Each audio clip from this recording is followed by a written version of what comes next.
అందరు నమస్తే. నేను మీ రైతు తమ్ముడిని నాగార్జున.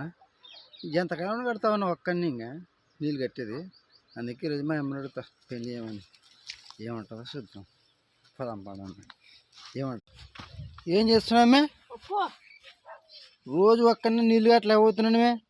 మరి ఏం చెల్లాను పెళ్ళి అని ఏంటివే? పెళ్ళా నీకు పిల్లని పని కూడా విషయంలోనా? సర్లేమే పని చూసుకో. సర్లేమే చూసారు కదన్నా, ఇంట్లో మన వాల్యూ ఇట్లుంటుంది. ఏమో చలి పెడితే ఎంత మనకు పిల్లలు ఏరని తెలిసిపోయాయి. ఎట్లుంటే మన పని మనం చేసుకొని వద్దాం. ఏం అడగకూడదని ఏదో లేదు. వచ్చాడు కొడుకొని ఏముందో సమాధానం చెప్తారనుకుంటే నాకన్నీ ఇది చెప్తాయి. కానీ ఇదొకటి మళ్ళీ ఇది కూడా అయిపోయేది. మా అడ్డలో మా చిన్న కొడుకు పని చేసినా కానీ ఎంత చేసినా వీళ్ళకి ఏం కనపడలేదు. ఏం చేస్తా